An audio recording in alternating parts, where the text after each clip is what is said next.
Good morning, good morning. क्या हाल चाल? बैठ जाओ। ऑनलाइन वाले बच्चों को नमस्कार। क्या हाल चाल? सभी प्यारे प्यारे दोस्तों को चुन्नू मुन्नू गबलू बबलू गुड मॉर्निंग। एक बार ऑनलाइन वाले बच्चे थम्स अप करेंगे भाई।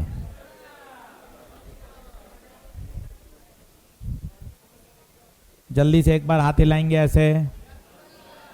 बहुत बढ़िया।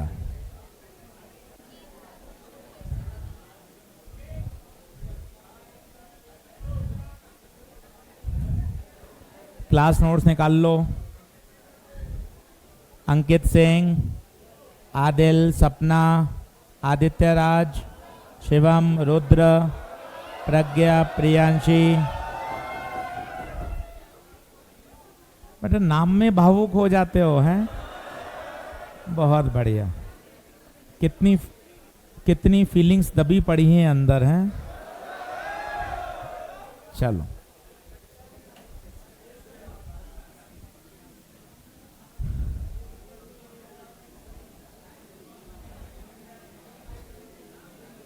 लिखें। होमवर्क मॉड्यूल डीपीपी निकाल लें। डीपीपी करके लाए हो क्या भाई? क्या कह रहा है?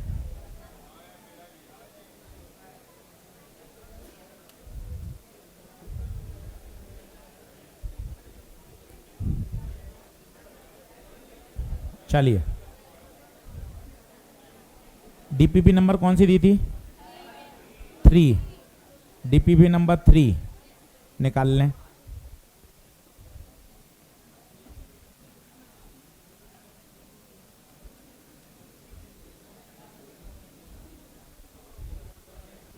चलो अब बिल्कुल शांत हो जाएं।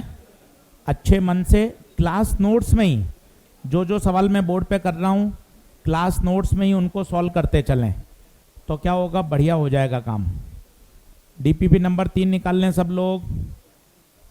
ऑडियो वीडियो क्लियर है क्या सभी को? ऑनलाइन थम्स अप करेंगे। ऑडियो वीडियो मेरी आवाज ठीक है। चलो आइए शुरू करते हैं। अब शांत हो जाएं सब लोग। पहला वो कह रहा है जब एंगल क्रिटिकल एंगल के बराबर हो जाता है तो उस समय एंगल ऑफ रिफ्रैक्शन बताओ। तो सभी को पता है जब जब क्रिटिकल एंगल पर आएंगे तब तब 90 पे जाएंगे। एंगल ऑफ रिफ्रैक्शन कितना? 90। दूसरा ऑप्टिकल फाइबर TIR, हीरे का चमकना TIR, गर्मियों में मिराज का बनना TIR। पर ये एपरेंट और रियल TIR ये है रिफ्रैक्शन। चिड़िया ने मछली को नहीं देखा, मछली की इमेज को देखा, ये रिफ्रैक्शन है। कॉइन नहीं दिखता, कॉइन की इमेज दिखती है, ये रिफ्रैक्शन है। ये TIR। ऑप्टिकल फाइबर TIR है, मिराज TIR है, हीरे का चमकना TIR। ठीक है। तीसरा 2 वैल्यू दे रखी हैं। AG फंडा बताइए। बड़ी वैल्यू कहाँ आएगी? नीचे। बड़ी 2.5, ये कैंसिल। 2/2.5 5/2 तो थीटा C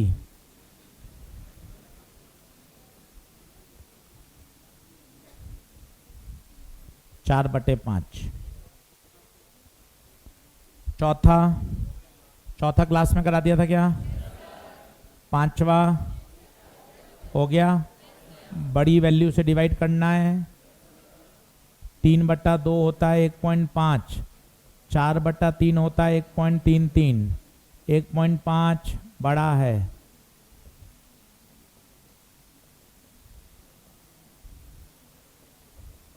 छोटी 4/3, बड़ी 3/2, 8/3, 9।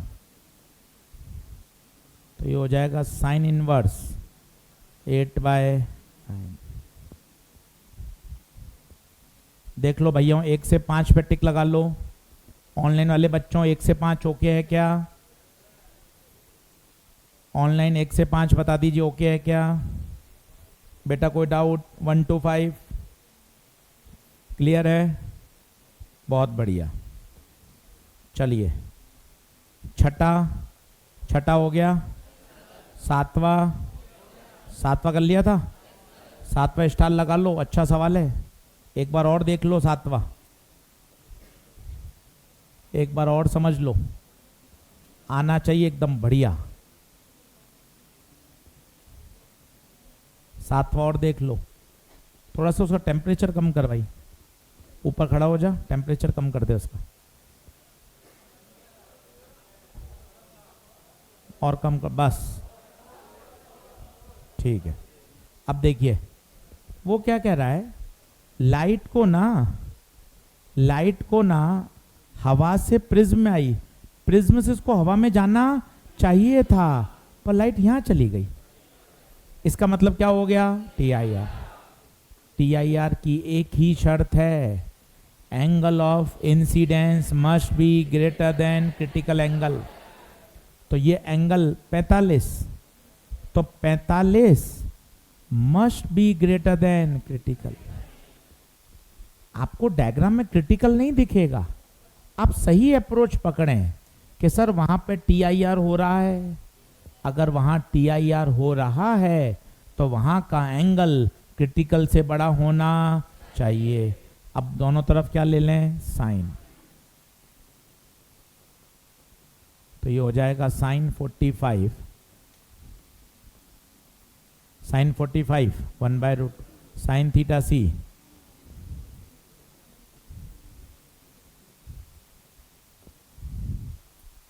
बताइए क्या ये बात ओके है क्या? अच्छा सवाल है, जेई मेन में आया हुआ है, स्टार लगा के रखिए। बढ़िया प्रश्न। 7वां, 8वां और 9th ऑप्टिकल फाइबर बना क्या? ठीक है। 10वां बहुत अच्छा सवाल है। 8वां बताऊं? 8वां हुआ क्या? करवा दिया था 8वां? देख लो, एक बच्चे को डाउट है तो बता देता हूं।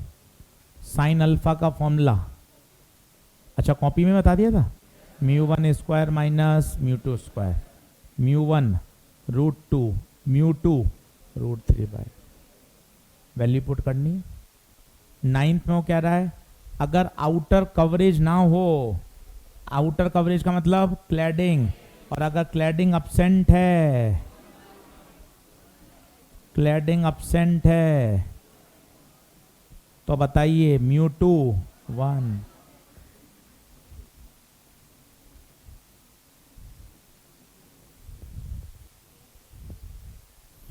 आपको फिर बताता हूं, अभी सेशन स्टार्ट हुआ है, कई बच्चे 100-125 बच्चे होमवर्क नहीं कर रहे हैं।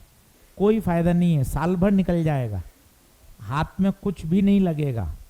क्लास नोट्स बनाने से कुछ नहीं होगा, बात कड़वी है, कुछ नहीं होगा। 4-6 महीने ऐसे निकल जाएंगे, बाद में देखेंगे अरे यार कुछ भी तैयार नहीं हुआ। केवल होमवर्क ही बचाएगा, ये डिस्कशन ही बचाएगा। क्लास नोट्स, कई बच्चे हम तो जानते ना, हम तो देख लेते इतने साल से ये काम कर रहे हैं, 20 साल हो गए पढ़ाते हुए। कई बच्चे 150-150 बच्चे क्लास में होमवर्क ही नहीं करते। भाई ऐसा ही 1 साल निकल जाएगा, आपको पता ही नहीं चलेगा। फिजिक्स में इसके बिना काम नहीं चलेगा। होमवर्क, एक एक सवाल, अटेम्प्ट, सॉल्यूशन, डाउट।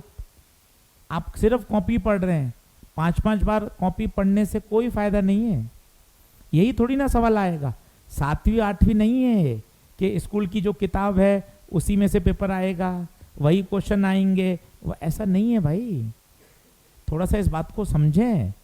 आप आ रहे हैं 6 घंटे बैठ के पढ़ रहे हैं, ये बहुत बड़ी बात है, पर ये नंबर में कन्वर्ट तब होगी जब आप क्वेश्चन लगाएंगे। अलग अलग तरह के क्वेश्चन की प्रैक्टिस करनी पड़ेगी, इस बात को समझिए। अभी तो सेशन स्टार्ट हुआ है, उसमें से आप 90% होमवर्क नहीं कर रहे हैं, तो गलत है ना यार। केवल आने से, नोट्स बनाने से सिलेक्शन थोड़ी ना हो जाएगा। इस बात को थोड़ा सा सीरियसली लीजिए। बिना होमवर्क करे, बिना मॉड्यूल, बिना डीपीपी करे क्वेश्चन की अप्रोच समझ में नहीं आएगी, कभी नहीं आएगी। इस बात को थोड़ा सीरियसली लें, सही है। चलिए, ऑनलाइन वाले बच्चे बात समझ में आ रही है क्या? भैया मॉड्यूल डीपीपी के बिना काम नहीं चलेगा। टेस्ट की टाइमिंग वगैरह सब कुछ आ जाएगी, आप चिंता नहीं करें। टेस्ट की टाइमिंग आ गई कि आपकी नहीं आई है? अभी आ जाएगी, चिंता नहीं करें। और ऑनलाइन वाले बच्चों का ऐप पे होगा टेस्ट, आप सभी का ऑफलाइन होगा, सेम टाइमिंग पे होगा, सेम पेपर आएगा सब बच्चों का, ठीक है। 10वां, हाँ बिल्कुल बिल्कुल बिल्कुल है। नहीं, इनकी रैंक अलग, तुम्हारी रैंक अलग, ठीक है। 10वां सवाल, चलिए 10वां सवाल देखते को बता सकता है क्या लगाएंगे? Optical fibre. 10th क्वेश्चन में बताइए क्या लगाएंगे? Optical fibre. 10th क्वेश्चन में ऑप्टिकल फाइबर। 11वां लिख लो। कैलकुलेशन कठिन है, ठीक है। आपको कैलकुलेशन में परेशान नहीं होना, उसको आप सॉल्व कर लें, पर इंपॉर्टेंट है लैंग्वेज। सवाल ये एनसीईआरटी का है, कोने में जरूर लिख लें एनसीईआरटी। क्वेश्चन की लैंग्वेज काम की है, प्रश्न एनसीईआरटी से लिया गया है, इसलिए काम का है। और आपको समझ में आना चाहिए, समझ में आना चाहिए। Bulb, pond, circle of vision, radius का फॉर्मूला h/√। तो एरिया पूछा पाई आर स्क्वायर, पाई स्क्वायर, तो पाई h² upon mu square minus. अब h आपको दे रखा है 80 सेंटीमीटर, मीटर में कन्वर्ट कर दें, और म्यू दे रखा है 1.33, इसको 4/3 लें, ये होशियारी है। 1.33 का होल स्क्वायर करने में दिक्कत आएगी, 4/3 ले लें, जल्दी सॉल्व हो जाएगा। एनसीईआरटी का क्वेश्चन है, स्टार लगा के रखिए। जिन्होंने डीपीपी नहीं करी है भैया करो, डीपीपी करना जरूरी है। 12वां देखिए, रेड का क्रिटिकल सबसे ज्यादा होता है, रेड का क्रिटिकल सबसे ज्यादा होता है, तो बताओ येलो का उससे कम ही होगा, तो आंसर लेस देन थीटा। मजेदार सवाल है 13वां अच्छा सवाल है, स्टार लगा के रखिए। वो क्या कह रहा है? आउटसाइड येलो दिखाई दे रहा है, यहां से आई व्हाइट लाइट, और इस आदमी को यहां जो बैठा है आउटसाइड, उसको कौन सा कलर बाहर आता हुआ दिखाई दे रहा है? इसका मतलब येलो का क्या हो चुका है? रिफ्रैक्शन। क्या आपको याद है? क्या तुम्हें याद है? क्या तुम्हें याद है? विबग्योर, आगे जाते हैं तो चांसेस ऑफ रिफ्रैक्शन बढ़ते हैं। तो अगर येलो का रिफ्रैक्शन हो गया तो ऑरेंज और रेड का तो पक्का पक्का होगा। तो बताओ कौन कौन से बाहर और निकलेंगे? ऑरेंज और रेड। ऑप्शन में रेड नहीं है तो ऑरेंज टिक, अगर ऑप्शन में रेड होता तो ऑरेंज और रेड दोनों आंसर होते। मेरे प्यारे बच्चों, ऑनलाइन वाले बबलू डब्लू, अगर ऑप्शन में रेड भी होता तो ऑरेंज और रेड दोनों होते। वहां लिख लो, डीपीपी में जगह है, डीपीपी रोज लाओ। कई बच्चों के पास डीपीपी नहीं है, मॉड्यूल नहीं लेकर आते। ये सब आप अपने सब्जेक्ट से दूर जाने के सिम्टम कर रहे हो। 2 महीने बाद आप सब्जेक्ट से दूर हो जाओगे अगर होमवर्क नहीं, डीपीपी नहीं, मॉड्यूल नहीं। आप अपने स्टेप, आपको अपने गलत स्टेप नहीं दिखेंगे। 3 महीने बाद आपको लगेगा सर मेरे सब्जेक्ट में कुछ नहीं आता। जब आपको याद दिलाएंगे भाई डीपीपी तू नहीं करके लाता था, होमवर्क तूने मेंटेन नहीं किया, क्लास में तेरे पास डीपीपी नहीं थी। इसलिए समय है, अभी पहला चैप्टर स्टार्ट हुआ है, अभी कुछ भी नहीं हुआ है भाई, पूरा सिलेबस बचा हुआ है, 22-23 चैप्टर अपन को पढ़ने, तो अच्छे से करेंगे तो बढ़िया होगा। चलिए, हाँ जी, अलग अलग जाएंगे, तीनों अलग अलग जाएंगे। अब बोलिए, क्या 1 से 13 ओके है क्या? डीपीपी नंबर 3 देख लो, ऑनलाइन वाले बच्चे देख लो, डीपीपी नंबर 3 ऑल ओके है तो डन करो, ऑल ओके है तो डन करो, डन डना डन डन कर दो। डीपीपी नंबर 3 आज की डेट डाल दो, डीपीपी नंबर 3। अब आइए मॉड्यूल में,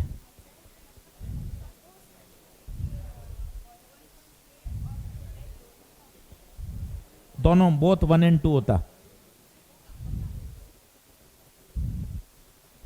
चलिए, अब आइए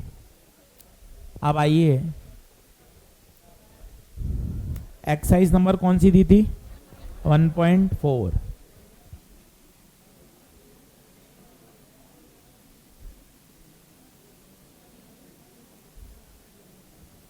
चलिए 1.4, पहले मैं स्टार लगा रहा हूं, जो स्टार क्वेश्चन है वो लगा लीजिए, पहले उनको कराऊंगा। पहला, दूसरा, पांचवा, 8, 9, 13, इनको रिवीजन करने के लिए लगा लीजिए भाई। और इन 6 के सॉल्यूशन क्लास नोट्स में ही लिख लेना, क्लास नोट्स में ही अभी कर लेंगे, साथ साथ क्लास नोट्स में ही कर लेंगे, क्वेश्चन नंबर डालेंगे और साथ साथ कर लेंगे, फिर मैं आपके डाउट बता दूंगा।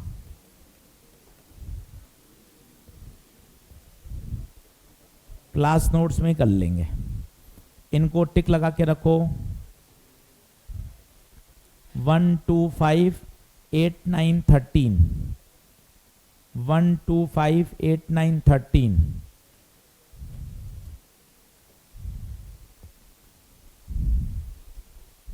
टेस्ट में, टेस्ट का सिलेबस आज पूरा TIR हो जाएगा, TIR तक आएगा। प्रिज्म आज मैं शुरू कर दूंगा, प्रिज्म नहीं आएगा, TIR तक, TIR पूरा हो जाएगा। डाउट बता दिए, डीपीपी मॉड्यूल सब ओके कर दूंगा, प्रिज्म शुरू कर दूंगा, पर प्रिज्म सिलेबस में नहीं आएगा। अप टू कहाँ आएगा? TIR। आधे क्वेश्चन परवेश सर के आएंगे, 22-23, आधे 22 मेरे आएंगे, टोटल 45 क्वेश्चन आएंगे। आधे पीके सर के आएंगे, आधे ऑप्टिक्स के आएंगे। क्या बात ओके है? कहाँ तक आएगा? TIR तक। अच्छी तरीके से पेपर करना है, बिल्कुल सिटिंग बढ़िया तरीके से, लापरवाही नहीं करनी। चलिए आगे बढ़ें। अब ये 6 क्वेश्चन करके दिखा रहा हूँ, क्लास नोट्स में खोल लीजिए और बिल्कुल शांत होके 6 के 6 क्वेश्चन मैं आपको बताता हूँ, पूरा रिवीजन हो जाएगा आपका। कौन कौन से बताइए, स्टार लगाइए। 1, 2, 5, 8, 9, 3, 13। सिलेबस, फिजिक्स का सिलेबस, फिजिक्स का सिलेबस कहां तक? Up to TIR, up to TIR लिखें।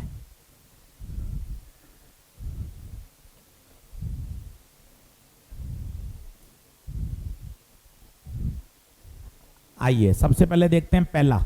अब बिल्कुल बातचीत बंद कर दें, जिसको बातचीत करनी है बैग उठा के घर जाए। पहला सवाल, what should be the angle of incidence for the ray to emerge out? Ray to emerge out, भैया इमर्ज, इमर्ज का मतलब बाहर निकलना, इसका मतलब TIR नहीं होना। थोड़ा लैंग्वेज से खेलो, केवल नोट्स रटने से काम नहीं चलेगा। इमर्ज, बाहर निकल जाना, TIR नहीं होना। TIR की शर्त, एंगल ऑफ इंसिडेंस क्रिटिकल से बड़ा होना, TIR नहीं करना, एंगल क्रिटिकल से छोटा होना चाहिए। बोलिए। अब उसने एंगल कितना दे रखा बताइए? पूछा है थीटा, थीटा सी निकाल सकते हैं, थीटा सी के लिए मैंने आपको हमेशा कहा कहाँ आइए, कोने में आइए हमेशा। साइन थीटा सी एजी फंडा, छोटी वैल्यू बटे √2 बड़ा है, नीचे आएगा। साइन थीटा सी खुद बताइए 1/√2 45। थीटा सी कितना आ गया 45। थीटा सी पुट कर दो तो आंसर आ गया थीटा इज लेस देन 40। एक एक लाइन के आंसर है। जब तेरे 50-50 क्वेश्चन बनेंगे ना तब कॉन्फिडेंस आएगा। आलस, डर, लापरवाही ये धीरे धीरे सब्जेक्ट से दूर करता जाता है। प्रैक्टिस करोगे तो डर नहीं रहेगा। ये देखिए एंगल क्रिटिकल से क्या होना चाहिए, छोटा, और क्रिटिकल कितना आ रहा है 45, तो आंसर आ गया एंगल इज लेस देन 45। बताइए कौन सा ऑप्शन, आंसर नंबर 2।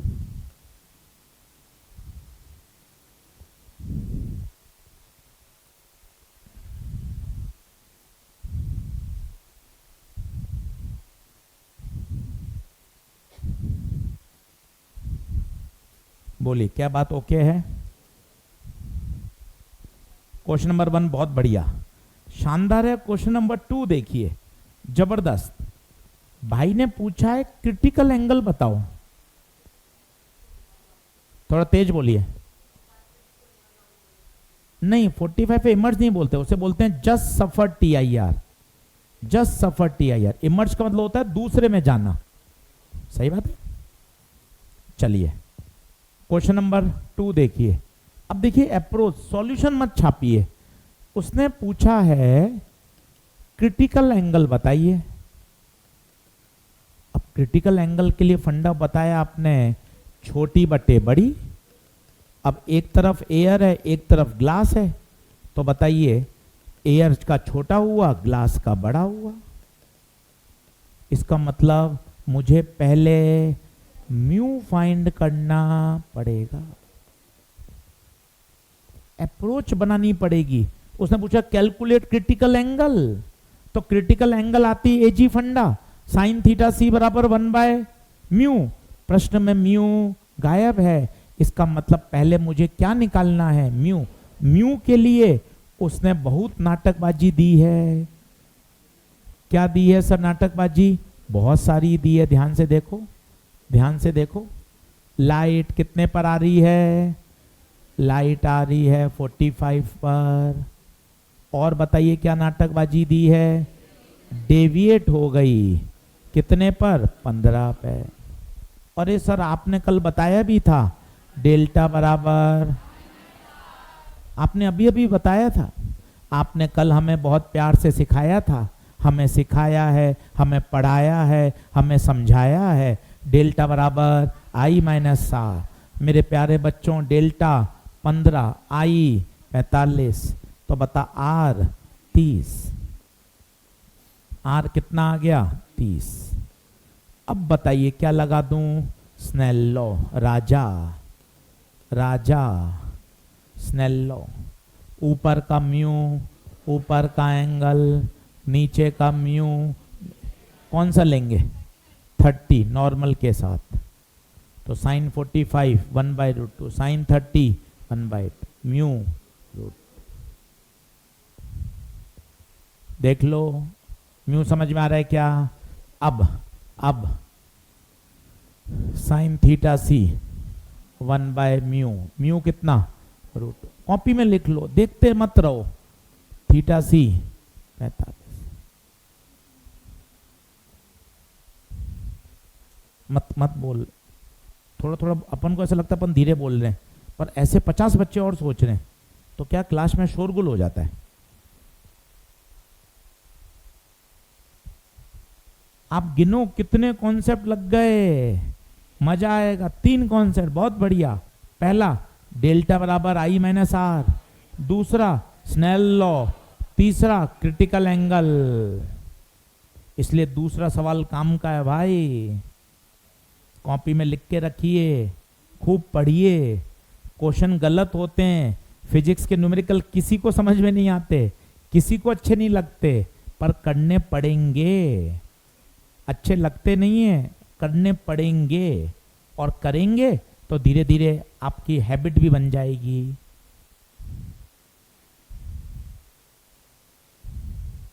रे एयर से ग्लास जा रही है दिव्या, रे एयर से ग्लास जा रही है बेटा, क्वेश्चन में गिवन है एयर से glass. Incident on a glass surface, तो ग्लास सरफेस का मतलब है एयर से आएगी और ग्लास सरफेस पे गिरेगी। सही बात है दिव्या बेटा?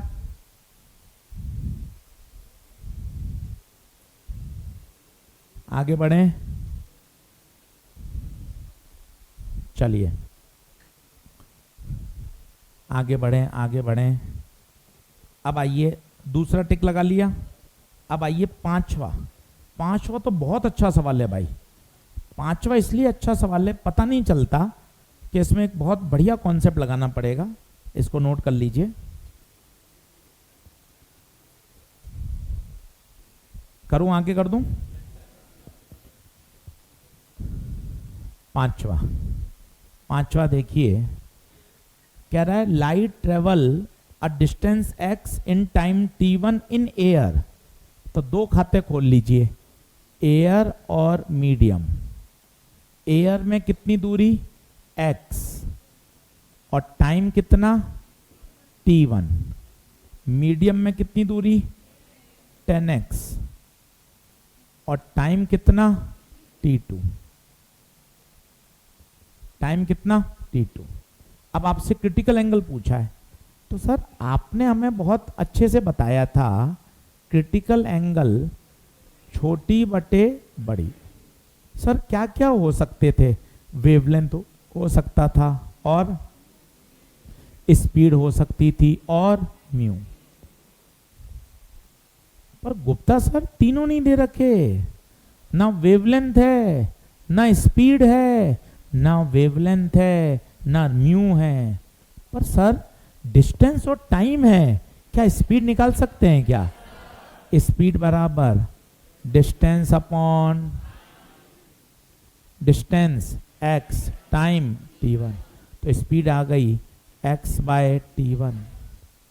इसमें स्पीड डिस्टेंस बाय टाइम।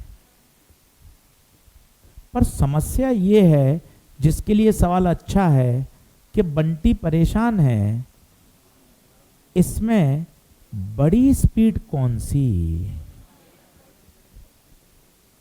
क्योंकि देखो वैल्यू होती तो हमें पता चल जाता, अरे सर यही तो बड़ा है, 10 लिखा हुआ है।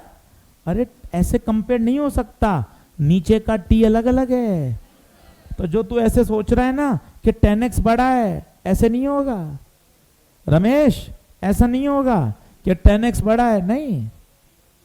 अब आपको एक पुराना कॉन्सेप्ट याद करना पड़ेगा, एयर में स्पीड ज्यादा नहीं मैक्सिमम होती है। 3 × 10⁸ भाई, मतलब v1 ज्यादा है, v2 कम है। इसलिए ये सवाल इंपॉर्टेंट है, नहीं तो छोटा बड़ा दुनिया की कोई ताकत नहीं बता सकती। अरे सर 10x बड़ा है ना, देख रहे हो विनोद, 10x बड़ा है क्या? नहीं, 10x बड़ा नहीं है, 10x बड़ा नहीं है, क्योंकि t1 t2 कंपेयर नहीं कर सकते। तो आपको ये लाइन याद ही रखनी पड़ेगी, एयर में स्पीड मैक्सिमम होती है। अब बताइए बड़ा कौन? v1। तो नीचे कौन आएगा? v1। तो बताइए नीचे आएगा v1। v1 कितना? x by t1। v2 10x by t2। x x कटा 10 t1 अपॉन t2। बहुत अच्छा सवाल, नीट में भी आया हुआ है, नीट में भी आया हुआ है।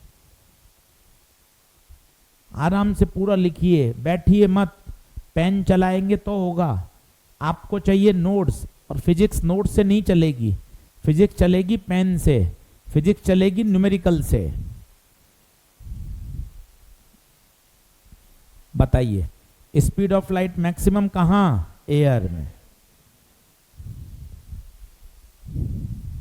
ऑनलाइन वाले बच्चे कह रहे हैं प्रिज्म शुरू कर दो ना सर, प्रिज्म शुरू कर दो ना सर, मुझे न्यूमेरिकल इन मॉड्यूल से कोई लेना देना नहीं है, मुझे केवल नोट्स बनाने हैं।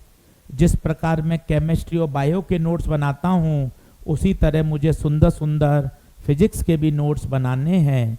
तो बच्चे लिख रहे हैं ऑनलाइन पर, प्रिज्म शुरू कर दो ना सर। चलिए क्या आगे बढ़ें क्या?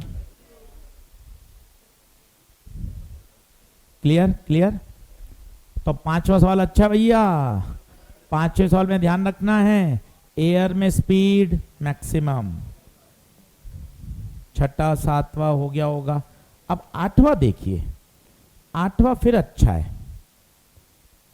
आठवां फिर देखिए, स्टार लगा के रखिए इन सवालों को। आज ये पूरी आनी चाहिए 1.4, तब मजा है।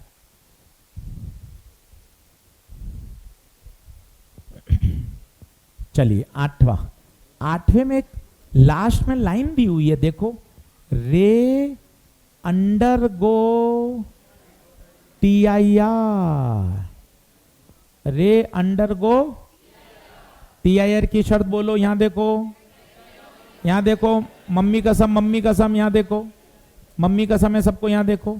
TIR की एक शर्त बिल्कुल सटीक, एंगल ऑफ इंसिडेंस क्रिटिकल से बड़ा होना, angle of incidence must be greater than critical angle. कितना दे रखा है? 45। बहुत अच्छा सवाल है। दोनों तरफ साइन ले लो, तो ये हो जाएगा साइन 45 साइन थीटा सी, साइन 45 1/√2 साइन थीटा सी क्रॉस मल्टीप्लाई √2 1.414। ऐसा कोई आंसर ही नहीं है। अब आपको सीखना पड़ेगा, जो आंसर 1.414 से ज्यादा होगा वो सही है। आप ढूंढ रहे हो √2 आपको मिलेगा ही नहीं, आपको लिखना पड़ेगा जो ऑप्शन 1.414 से ज्यादा होगा वो सही होगा। अब बताइए कौन सा आंसर सही? 1.5G। इतने कंसेप्चुअली सवाल को करिए। हाँ तेज बोलिए, एक बार खड़े होकर बोलिए। क्या निकालोगे डायरेक्ट साइन थीटा सी से? साइन थीटा सी का डायरेक्टली फॉर्मूला होता है 1/μ, तो थीटा सी रख दोगे 45, पर ये 45 रखना गलत हो गया ना। 45 क्रिटिकल कहाँ है? कहीं नहीं लिखा 45 क्रिटिकल है। क्रिटिकल तो क्या दे रखा है? दे ही नहीं रखा, उसने तो एंगल दे रखा है 45। ये गलती हो, मैक्सिमम बच्चा ये करता है, तुम नहीं, सभी ये करते हैं। और फिर लिख देते हैं 1/μ, फिर म्यू की वैल्यू √2 आ जाती है। अब 1.41 ही आ रही है, जबकि 1.41 तो है ही नहीं। अब ये ग्रेटर देन लेस देन कभी आएगा ही नहीं। आप समझ रहे हो? ये मैक्सिमम बच्चे गलती करते हैं, वो 45 डिग्री रख देते हैं। अरे कहाँ लिखा हुआ है क्रिटिकल 45 है? नहीं लिखा हुआ, उसने तो ये दिया है लाइट 45 पर आ रही है, क्रिटिकल 45 नहीं है, लाइट 45 पर आ रही है। तो 45 क्या है? Angle of incidence. और फिर लिखा हुआ है रे कैन अंडरगो TIR। दुनिया में अगर TIR करना है तो एंगल को क्रिटिकल से बड़ा होना। इसलिए सवाल अच्छे हैं, छोटे छोटे कंसेप्चुअल सवाल। आठवां स्टार लगा लीजिए। 9th और अच्छा है। अच्छा 12-13 हो गए क्या? 12-13 ग्रीन जा रहा है, तो सोचो ग्रीन जा रहा है तो ग्रीन के ऊपर वाले सारे जाएंगे, तो बताओ कौन कौन से बाहर निकल जाएंगे? Yellow, orange, red. 12-13 14 हुआ क्या? 14 में क्या है? सर्कल ऑफ, 14 में सर्कल ऑफ विजन, R बराबर H/μ² -1। 15 acceptance angle, acceptance angle और क्लैडिंग एब्सेंट है, तो μ2 क्या ले लेंगे? 1। एक बार बताओ 12, 13, 14, 15 हो गए क्या? एक बार ऑनलाइन वाले बच्चे बताओ तो 12, 13, 14, 15। डंडना डंडन है क्या? ऑनलाइन बताओ 12, 13, 14, 15। 14 में कौन सा करना है समझ में आ गया? 14 में सर्कल ऑफ विजन, 14 में सर्कल ऑफ विजन। चलिए अब आते हैं क्वेश्चन नंबर 9 पर। 9 बहुत अच्छा सवाल है। 9 के मैं आपको 2 मेथड सिखाता हूं, आपको जो अच्छा लगे वो करिए, पर सीखने से जो फिजिक्स डेवलप होगी ना वो आपको दूसरे प्रश्नों में काम आएगी। तो आप इसको कॉपी में जरूर लिख लें और 2 मेथड से आपको करके दिखाऊंगा 9th। 2 मेथड से आपको करके दिखाऊंगा क्वेश्चन नंबर 9th। चलिए चित्र बना लें अच्छे से। ये कॉइन है, बातचीत बंद करिए, बिल्कुल पिन ड्रॉप साइलेंस चाहिए। ये कॉइन से प्रकाश निकला और ये प्रकाश ऐसे जा रहा है एग्जैक्ट 90 डिग्री पर, ऐसा डायग्राम में दिख रहा है। पानी भरा हुआ है पॉइंट। अब मेथड 1 मैं आपको बताता हूं, बिना कोई फॉर्मूला रटे बच्चा कैसे कर सकता है अपने बेसिक अप्रोच से। सभी लोग बोर्ड पे देखना, आनंद आएगा आपको कि सर मैं इतनी फिजिक्स सीख रहा हूं क्या। आइए बोर्ड पे देखिए, मोबाइल छोड़िए, कोई उसका अंत नहीं है, माया जाल उलझे रहोगे। ये कितना एंगल? 90। सोचो 90 है तो ये थीटा सी, क्यों? क्रिटिकल पे आओगे तो 90 पे, क्रिटिकल पे आओगे तो 90 पे, 90 है तो ये क्रिटिकल।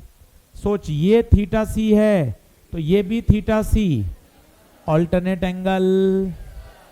ये दूरी दे रखी है 3, ये दूरी 4, तो ये दूरी 5। ये ट्रायंगल में बाहर निकाल के दिखा रहा हूं, ये 3, ये 4, ये 5। Sine theta C perpendicular upon hypotenuse, perpendicular बताइए 3, हाइपो, सही है। अब लगाइए Snell law. Raja ji Snell law, नीचे का म्यू, नीचे का एंगल, ऊपर का म्यू, ऊपर का एंगल। इतनी अप्रोच से कर, भागने से क्या होगा? तू सोचे कि सर बिना पढ़े बिना करे हो जाएगा तो संभव ही नहीं है। 5 बार गलत होगा, टेढ़ा मेढ़ा होगा तभी सीखेगा भाई। नीचे का म्यू, नीचे का एंगल, ऊपर का म्यू, ऊपर का एंगल। म्यू की वैल्यू नहीं पता, साइन थीटा सी की वैल्यू 3/5। तो बताइए म्यू आ गया 5/3। पर हमसे तो स्पीड पूछी है, तो अब बताओ म्यू की जगह क्या लगा दो? सी बाय।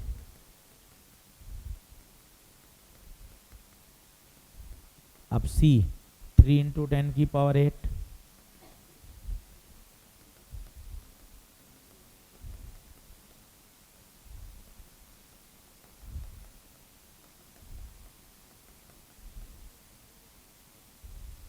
देख लो, बताइए।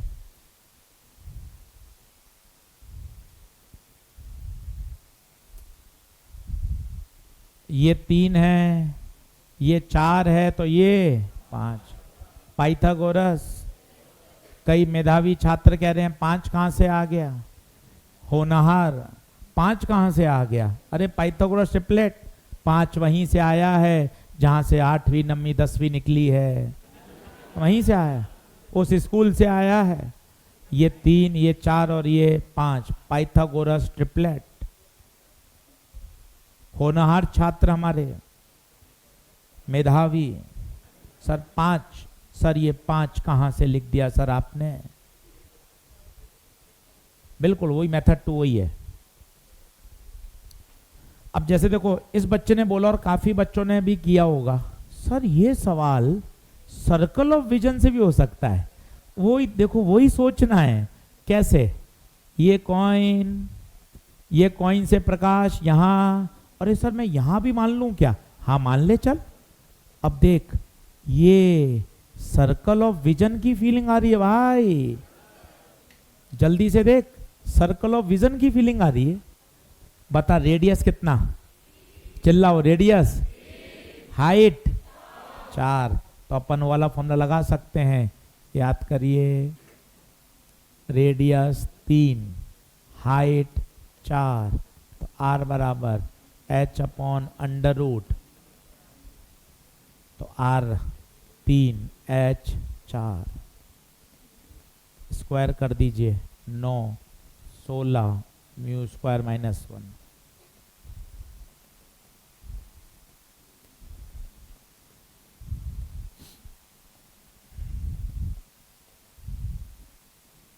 देखो वही म्यू आ गया। तो ये अप्रोच की बात है, जरूरी नहीं आज आपके चमका होगा, पर आप सुन के रखोगे तो कभी ऐसी सिचुएशन बनेगी तो आ जाएगा। हाँ भाई, दीपक कुमार, मोनू यादव, संस्कृति, समृद्धि, बात ओके क्या बेटा? चलिए पहले देख लो, इस स्लाइड में कुछ रह गया हो तो पहले ये कर लो तसल्ली से। सवाल इंपॉर्टेंट लगा लो, AIPMT का क्वेश्चन है, बहुत पहले आया हुआ है, काम का सवाल है।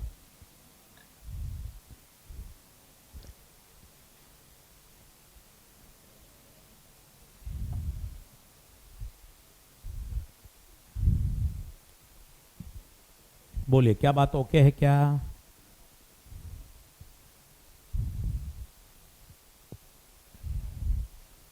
बढ़ूं आगे?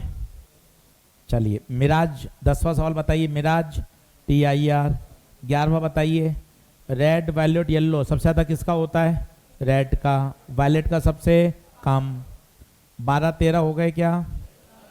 14 हुआ, 14 पे पास में लिख लो। 14 भी किसका सवाल है? Circle of vision. 14 भी किसका सवाल है? Circle of vision. जल्दी से बताइए, म्यू कितना दे रखा है? 5/3, और बल्ब कितनी डेप्थ पर है? 4। रेडियस निकाल लें। जो लोग 14 पूछ रहे हैं वो देख लें। अब बताइए, क्या अब 1.4 पूरी टिक लगा सकते हो क्या? देख ले भाई, एकदम शानदार, 15 के 15 तुझे आने चाहिए। 1.4 पूरी देख लो भाई, 1.4 क्या बिल्कुल ओके? आज की डेट डाल दो ताकि पता चले ईमानदारी से पढ़ाई कर रहे हैं। एक एक काम, मॉड्यूल, क्लास नोट्स, DPP, रोज पढ़ाई, इस तरह से आप 2 महीने 3 महीने पढ़ के देखोगे ना, तब इम्प्रूवमेंट आपको नजर आएगा। एकदम 2 दिन 3 दिन 5 दिन में नहीं होगा, डेली पढ़ने पे होगा। कंसिस्टेंसी चाहिए, डिसिप्लिन से। बढ़े आगे? चलिए आइए, क्लास नोट्स अभी बता देंगे। पहले 1.4 हो गई तेरी पूरी, ठीक है। लिखें, क्लास नोट्स निकालें, हैंग डालिए, प्रिज्म, हैंग डालिए, प्रिज्म। एक सरल टॉपिक और एक अच्छा टॉपिक।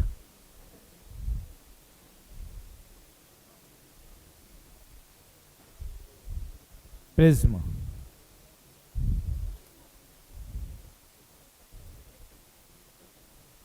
चलिए सभी लोग प्रिज्म बना लें।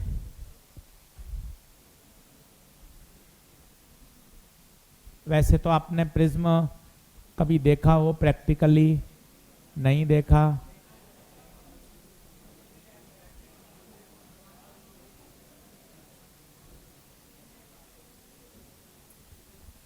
इस तरह से ये एक 3 डायमेंशनल स्ट्रक्चर है, पर हम जो रोज बनाएंगे वो इसका फ्रंट फेस बनाएंगे।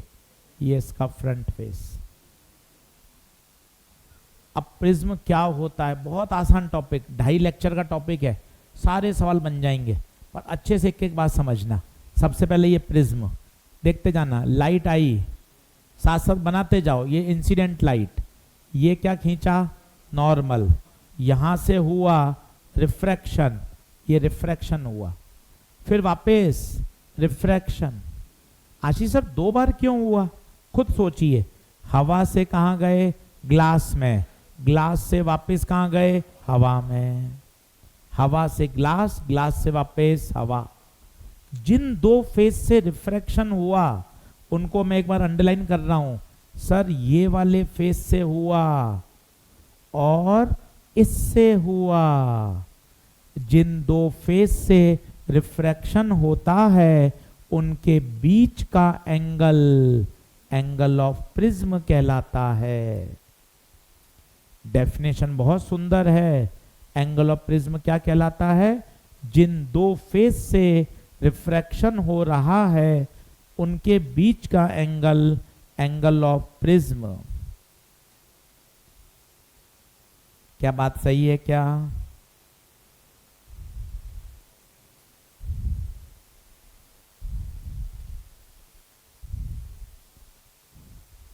अब बताइए। अब मैं एंगल ऑफ प्रिज्म आपको अलग तरह से दिखाता हूं, आपको अच्छा लगेगा, डेफिनेशन समझने की आएगी। मान लो कोई ऐसा प्रिज्म का शेप है, लाइट आई टक, इधर गई टक, यहां गई बाहर। इसमें बच्चों एंगल ऑफ प्रिज्म क्या होगा? ऊपर वाला, साइड वाला? Definition, definition.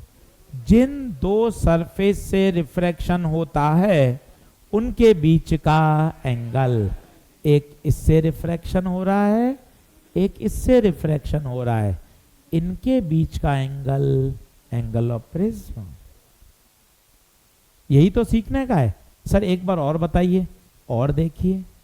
मान लो ऐसा प्रिज्म का शेप है, बोर्ड पे देखो, बोर्ड पे देखो, ऐसा प्रिज्म का शेप है, लाइट आई, रिफ्रैक्ट हुई, ऐसे गई। अब एंगल ऑफ प्रिज्म कहां है? अब एंगल ऑफ प्रिज्म कहां है? तो डेफिनेशन पे जाओ। जिन 2 फेज से रिफ्रैक्शन हो रहा है, एक इससे एक इससे, जिन 2 फेज से हो रहा है उनके बीच का एंगल, तो यहां तो एंगल दिख नहीं रहा, इसको आगे पीछे बढ़ाए, ये वाला क्या कहलाएगा? Angle of prism. क्या डेफिनेशन समझ में आती है? तो डेफिनेशन बताइए क्या है? जिन 2 फेज से रिफ्रैक्शन हो रहा है उनके बीच का एंगल। यस और नो? ठीक है साहब।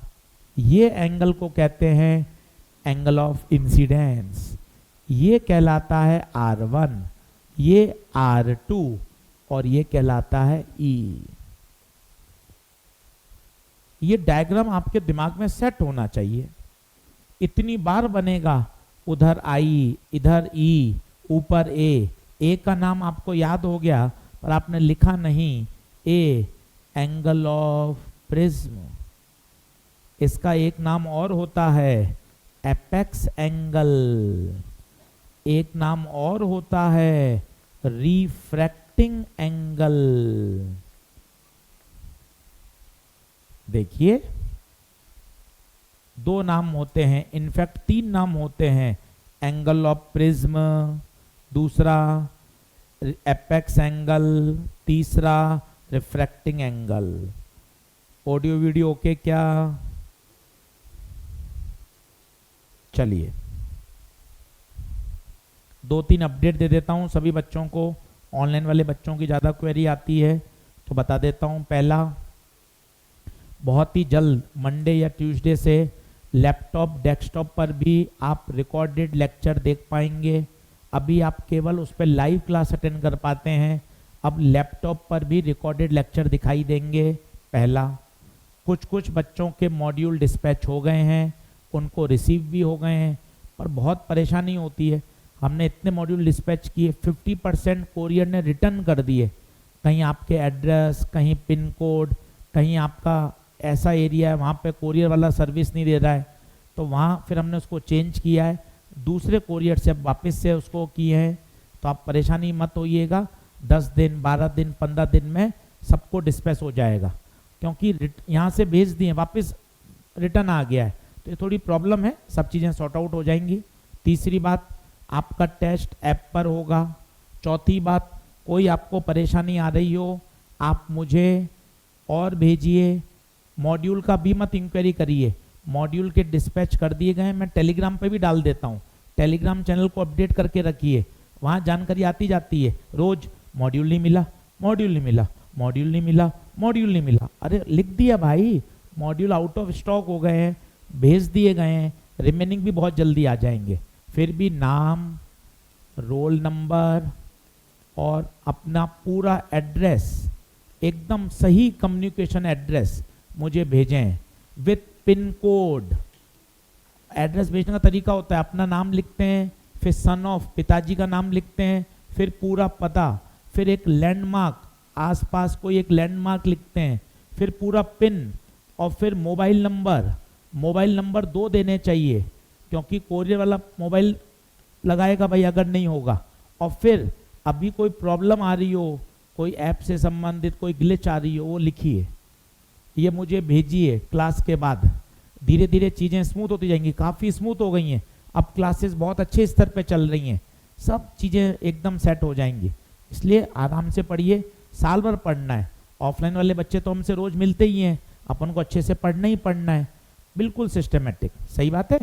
इस तरह का फॉर्मेट बनाइए, नाम, रोल नंबर, एड्रेस, पूरा address, landmark, pin code, 2 mobile number, और कोई प्रॉब्लम आ रही हो अभी आपको ऑनलाइन में, वो भी आप उसमें मुझे मैसेज कर सकते हैं। अभी iOS पर अप्रूवल के लिए दे दिया भाई, वो 6 से 8 महीने बाद अप्रूवल आता है, तो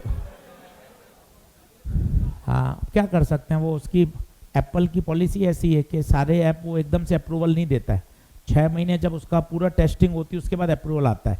इसलिए iOS पर अभी बार बार आप लिखेंगे उससे भी कुछ नहीं होगा, आप मोबाइल पे चला लीजिए, आप अपने लैपटॉप पे चला लीजिए, इस पे काम चल जाएगा। चलिए वापस पढ़ाई की तरफ आते हैं।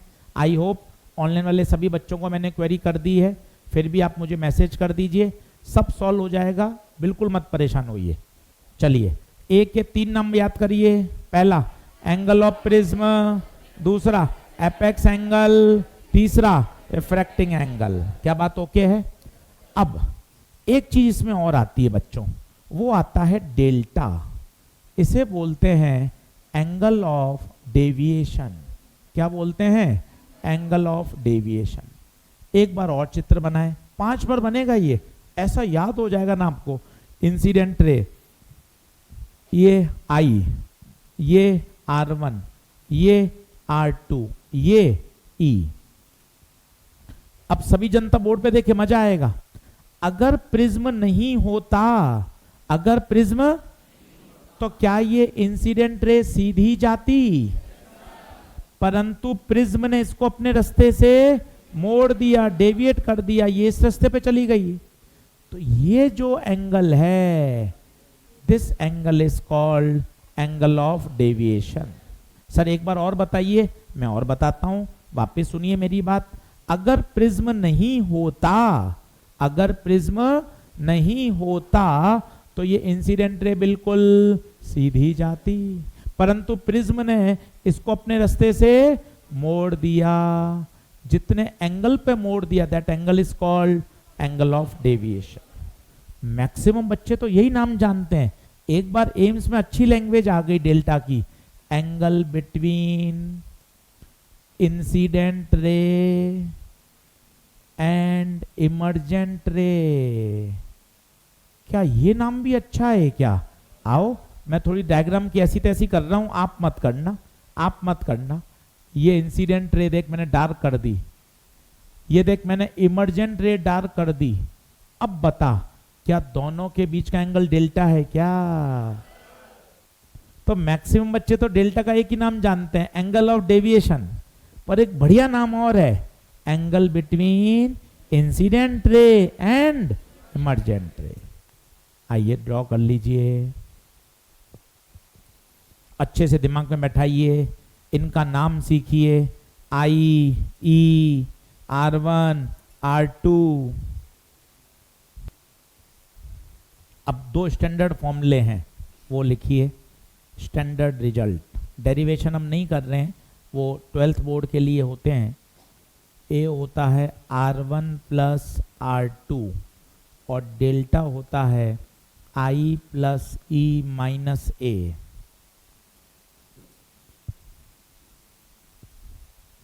ए बराबर R1 प्लस R2 और डेल्टा बराबर I प्लस ई माइनस ए।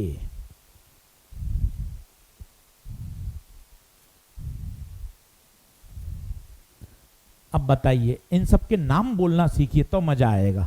पांचों के नाम बोलिए तो मजा आएगा। डेल्टा, हर बच्चा बोलो delta, angle of deviation. I, angle of incidence. E, angle of emergence. A, angle of prism.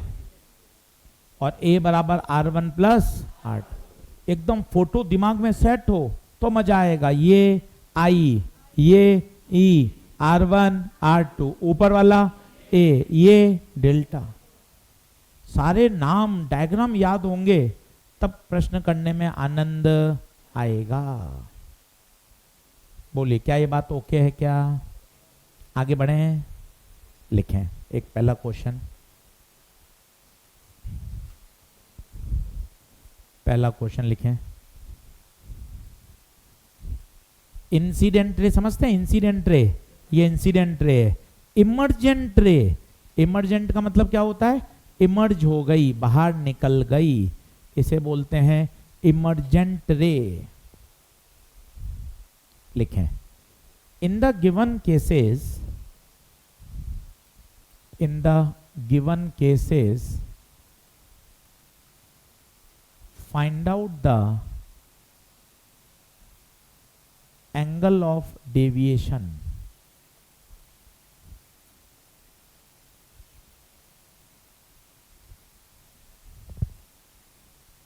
आजू बाजू डायग्राम बनाना जैसे मैं बना रहा हूं, बीच में एक छोटी सी पतली सी लाइन खींच लेना।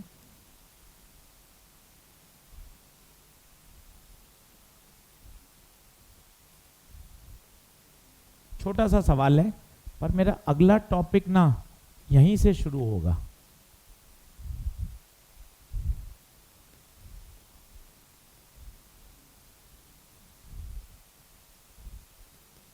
अच्छे से बना लीजिए, लिख लीजिए और खुद करिए।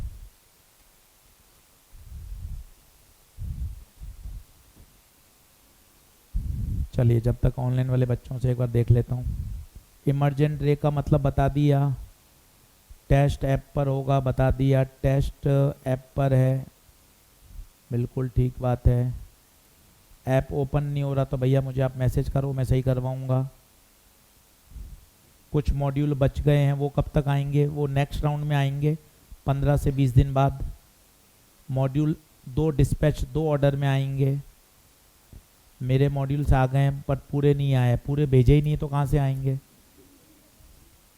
आईपैड में कब से क्लास चलेंगी? 2 साल बाद। ठीक है,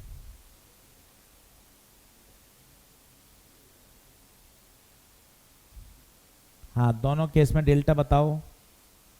टेस्ट का पीडीएफ नहीं मिलेगा, ऐप पर क्वेश्चन आते जाएंगे, क्वेश्चन देने हैं आपको। लैपटॉप पे टेस्ट होगा क्या, ये मुझे अभी पता करना पड़ेगा आईटी टीम से। इतने तो तुम्हारे मॉड्यूल में डाउट नहीं आते रहे हैं?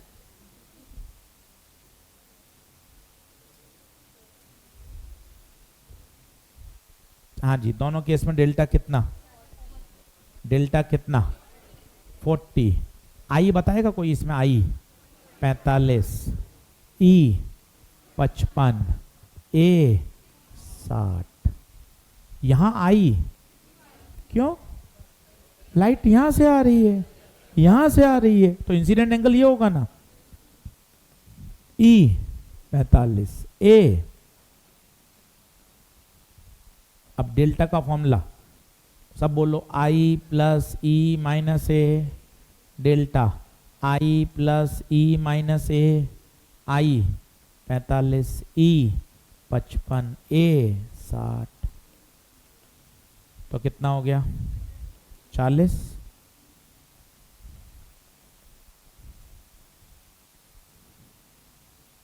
बंटी परेशान है। क्या हो गया सर बंटी को? बंटी को क्या हो गया सर?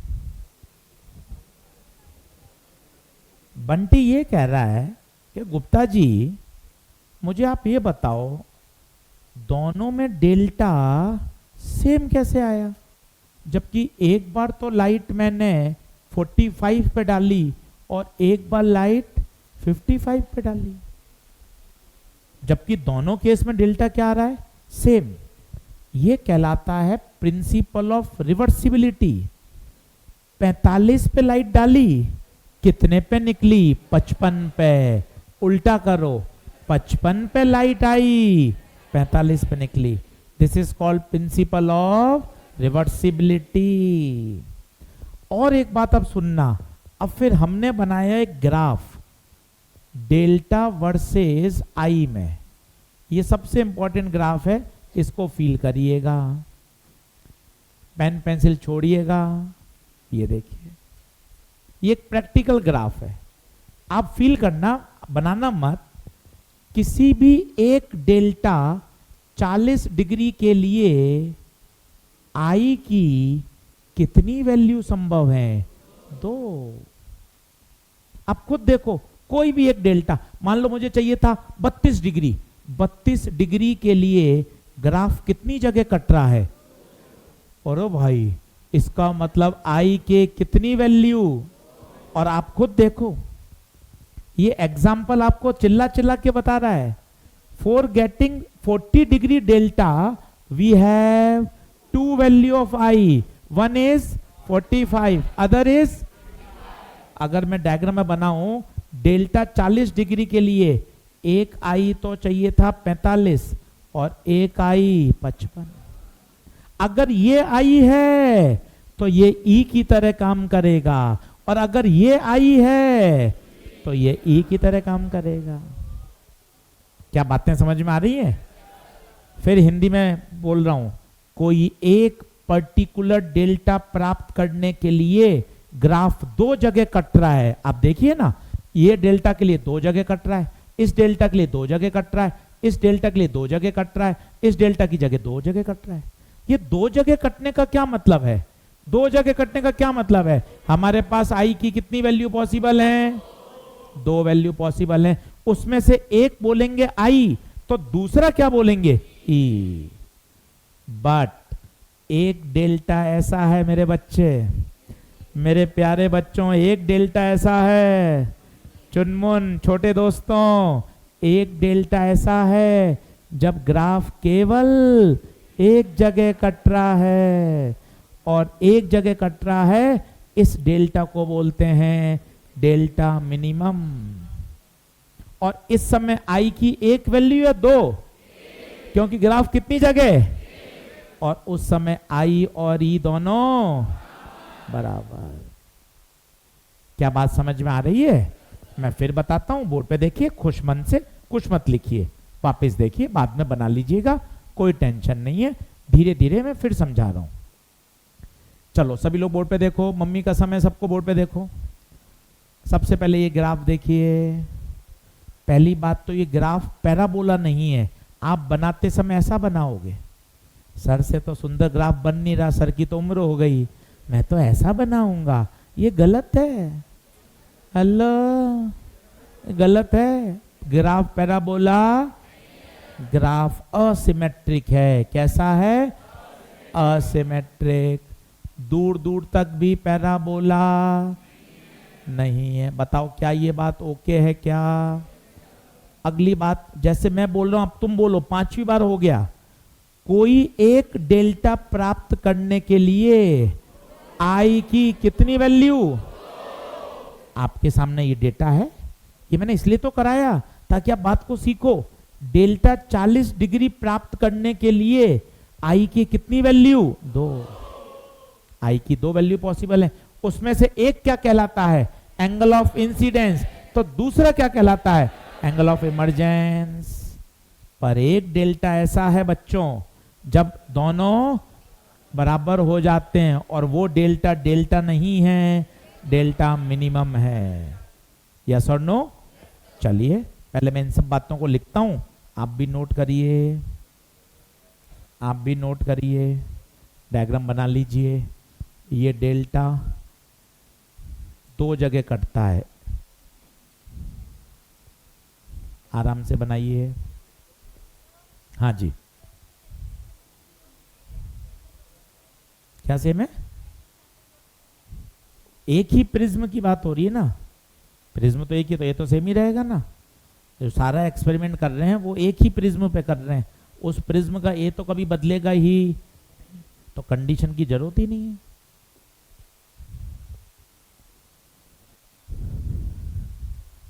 चलिए डायग्राम बना लीजिए। ग्राफ पैराबोला है क्या? सिमेट्रिक है क्या?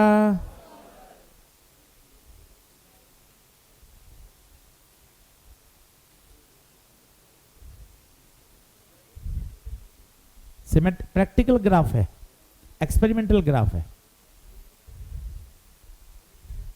ना? प्रैक्टिकल है।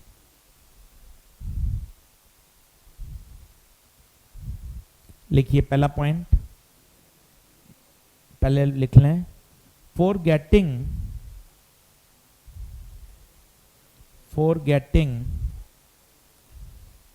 सेम वैल्यू ऑफ डेल्टा,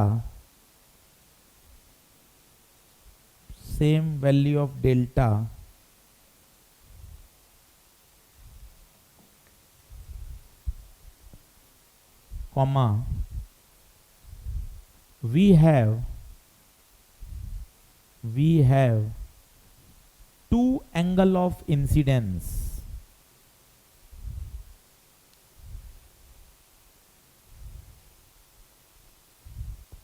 मैं वापस लिख देता हूं, कोई शब्द मिसिंग हो तो।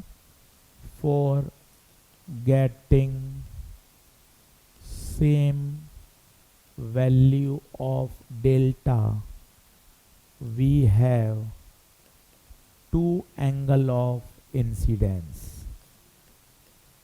full stop. Out of them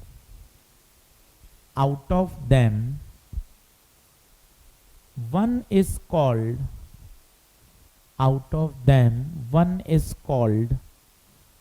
angle of incidence. Out of them one is called angle of incidence and another is called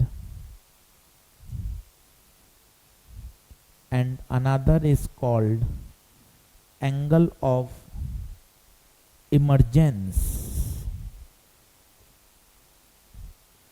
बताइए पहले ये पॉइंट ओके है क्या? दिमाग में बैठा लीजिए, पढ़ लीजिए। For getting same value of delta we have two angle of incidence, one of them is called angle of incidence, another one is called angle of emergence. Clear है बात? दूसरा पॉइंट लिखिए। at the time of minimum deviation,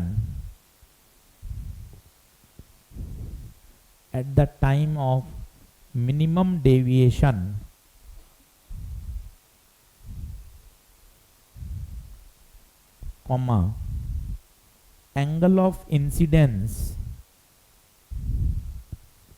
angle of incidence is equal to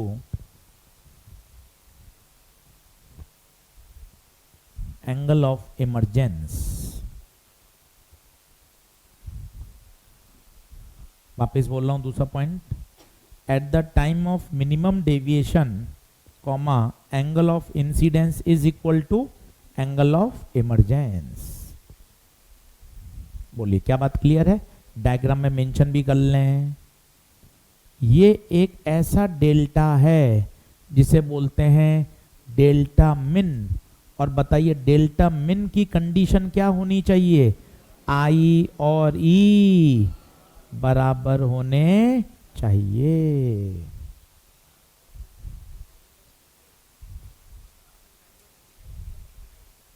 बताता हूं बेटा।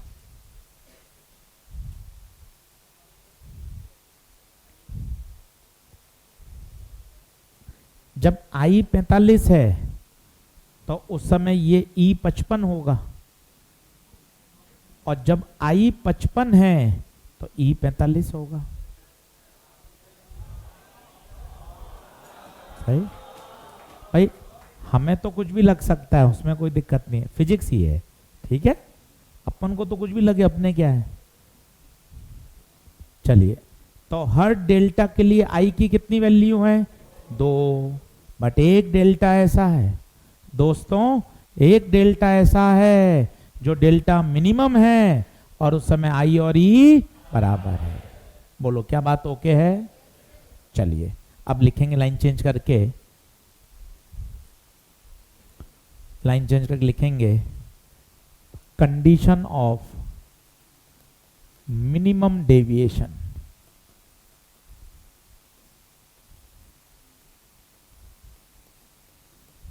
Condition of minimum deviation लिख लें पहले बोर्ड से। आई बराबर ई, ये एंगल है, ये एंगल का सिंबल है। R1 बराबर R2, A बराबर 2R, डेल्टा मिन बराबर 2I माइनस A,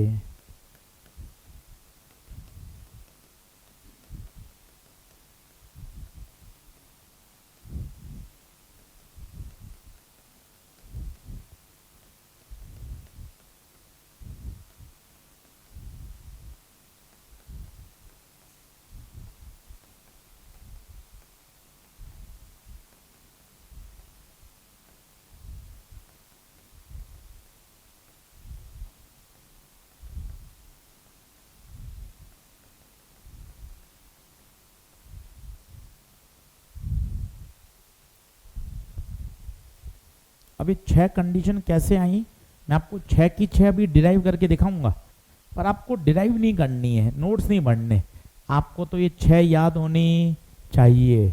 आपको ग्राफ पता होना चाहिए, सीधा ग्राफ भी पूछा गया भाई, 4 ऑप्शन में ग्राफ ही दिए हुए हैं, ग्राफ भी पता होना चाहिए, डेल्टा वर्सेस आई।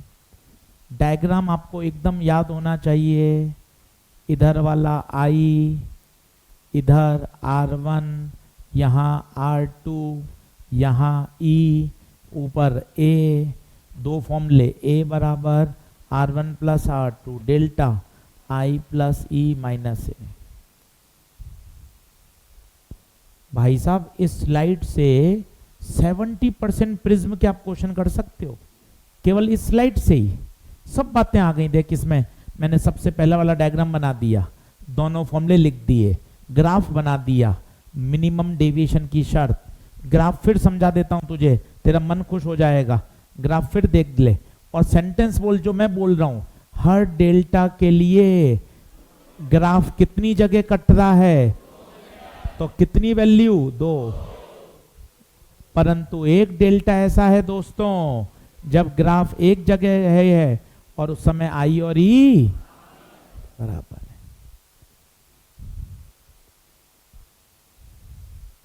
अब ये कहां से आ गया सर ये इतनी सारी चीजें, एक बार मैं समझा देता हूं आपको बढ़िया, पर आप उसको नोट मत करना, कॉपी भरने की कोई आवश्यकता नहीं है, पर एक बार सीख लेते हैं तो मन खुश हो जाएगा। बिल्कुल ऐसे रटना शुरू कर देंगे तो फिर फिजिक्स खत्म ही हो जाएगी यार। फिजिक्स में तो कॉन्सेप्ट, डेरिवेशन, अप्रोच सब आनी चाहिए। तो सबसे पहले बेसिक कंडीशन याद कर लो। बेसिक कंडीशन आई बराबर क्या होना चाहिए, ई।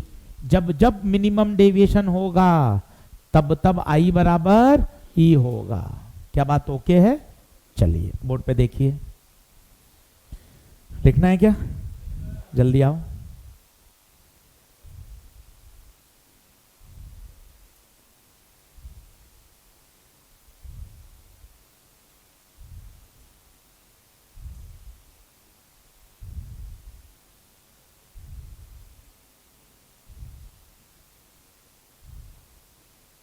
बढ़ू आगे, चलो देखो अब ये सारे डेरिवेशन देखना आपको अच्छे लगेंगे, एकदम बढ़िया। आप कुछ भी मत लिखना, सिर्फ फील करिए, आराम से देखिए, समझिए।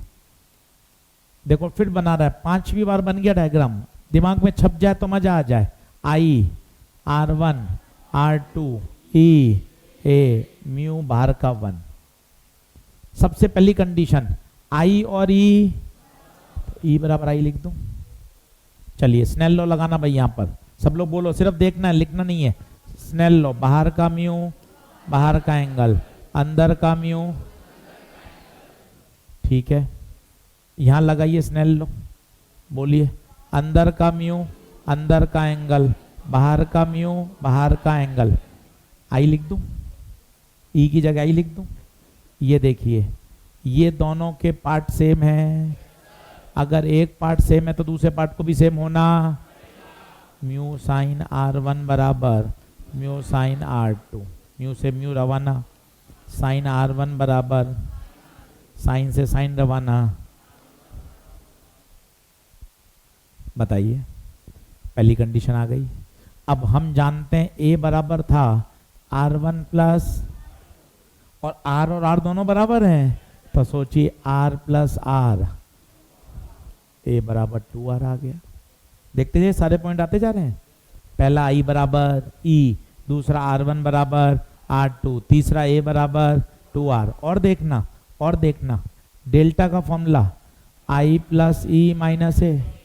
पर गुप्ता सर I और E तो E की जगह I, 2I माइनस ए। ये डेल्टा नहीं, डेल्टा मिन है। ये डेल्टा मिन आ गया। और बताइए सर, वो डरावना सा फॉर्मूला, ये बताइए सर, ये आपने कर दिया, ये कर दिया, ये कर दिया, ये कर दिया, ये डरावना सा बताइए। ये भी आ जाएगा। अभी देख, अभी देख, ये स्नेल लॉ है, इसको लिख ले वापस। 1 sine I equal to mu sine R1। आराम से बोर्ड पे देख, बोर्ड पे देख। यहां से R की वैल्यू बता, R की वैल्यू a/2, तो R की जगह क्या रख दूं, R की जगह क्या रख दूं, a/2। I की जगह, यहां से I की वैल्यू बता, a उधर जाएगा, डेल्टा मिन प्लस a, और 2 को कहां भेज दे, तो डेल्टा मिन प्लस a बाय, I की जगह डेल्टा मिन प्लस a बाय 2 बराबर म्यू, और इसको कहां भेज दो, नीचे। ये देखिए वाला फॉर्मूला आ गया। तो अपन को कोई डेरिवेशन नहीं समझना, उसमें कुछ ऐसा रॉकेट साइंस है भी नहीं, सीधा अपन को फॉर्मूला याद होना चाहिए। आपसे कोई बोले मिनिमम डेविएशन, तो आपको सारे के सारे पॉइंट याद हो, सब मिनिमम डेविएशन। ठहरो जरा, रुको। पहला I बराबर E, R1 बराबर R2, A बराबर 2R, डेल्टा मिन बराबर 2I माइनस ए, म्यू बराबर sine A plus delta min by 2 upon sine A by 2। सारे एकदम पॉइंट याद होने चाहिए। छठा, ray becomes parallel to base of prism. Sir ये क्यों होती है? मान लो अगर प्रिज्म इक्विलेटरल है या आइसोसेलेस है, आइसोसेलेस समझते हैं, आमने सामने के साइड बराबर है, तो ये वाले एंगल भी बराबर होंगे। अब सोचिए, रे आई, ये रिफ्रैक्ट हुई और ये बाहर निकल गई। अब कॉन्सेप्ट ये कहता है, ये जो रे है ये बेस के एग्जैक्टली पैरेलल है, होनी पड़ेगी। क्यों होनी पड़ेगी देखना, सिमेट्री जिंदाबाद। सिमेट्री बताइए, क्या ये और ये बराबर हैं क्या? क्यों, अभी बता था R1 बराबर, सोचिए ये एंगल और ये एंगल भी, ये एंगल और ये एंगल भी बराबर होंगे। ये तभी पॉसिबल होगा जब ये लाइट बेस ऑफ प्रिज्म के क्या हो जाए, पैरेलल। प्रोवाइडेड I और E भी बराबर होना, प्रोवाइडेड प्रिज्म कैसा होना चाहिए, आइसोसेलेस या इक्विलेटरल। क्यों सर इक्विलेटरल आइसोसेलेस का मतलब क्यों? आमने सामने के एंगल बराबर होंगे, R1 और R2 भी बराबर होगा, तो light exactly base of prism के क्या आएगी, पैरेलल। मैथमेटिक्स है, आपको ये 6 प्रॉपर्टी याद होनी चाहिए। आइए ये वाली बात फिर समझें एक बार। सब ऑनलाइन वाले बच्चे देखो, यहाँ देखो बोर्ड पर, बोर्ड पे देखो। हर डेल्टा के लिए ग्राफ कितनी जगह कट रहा है, 2 जगह। मतलब एक डेल्टा के लिए I की कितनी वैल्यू, बट एक डेल्टा ऐसा है, एक डेल्टा ऐसा है जब ग्राफ केवल एक जगह कट रहा है, उस समय I और E क्या होते हैं, बराबर। क्या ये बात ओके है? आगे बढ़े, लिखिए एक क्वेश्चन।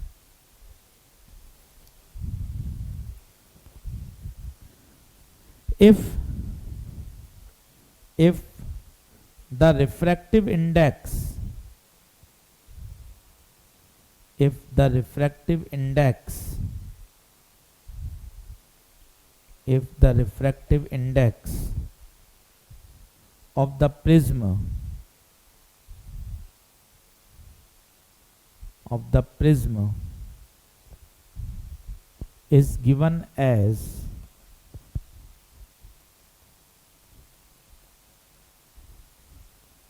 बोर्ड से देखिए म्यू बराबर cot A by 2, then calculate the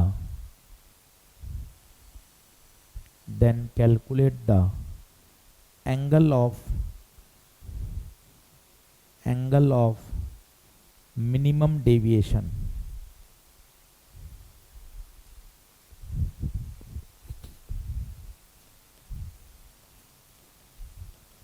option जरूर लिख लीजिएगा, होमवर्क है, अगले लेक्चर में इसको सॉल्व करेंगे।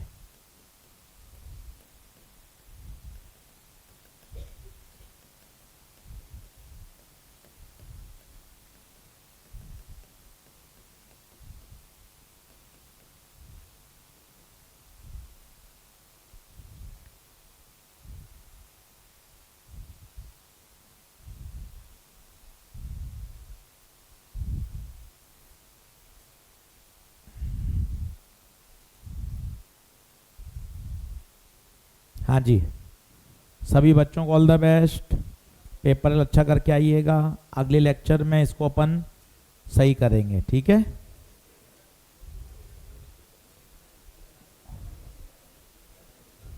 होमवर्क लिख लीजिएगा। प्रिज्म नहीं आएगा, कहाँ तक आएगा? Up to TIR। ये अपन को डेरिवेशन की आवश्यकता नहीं है, अपन को सीधा याद होना चाहिए। क्या बात ओके है?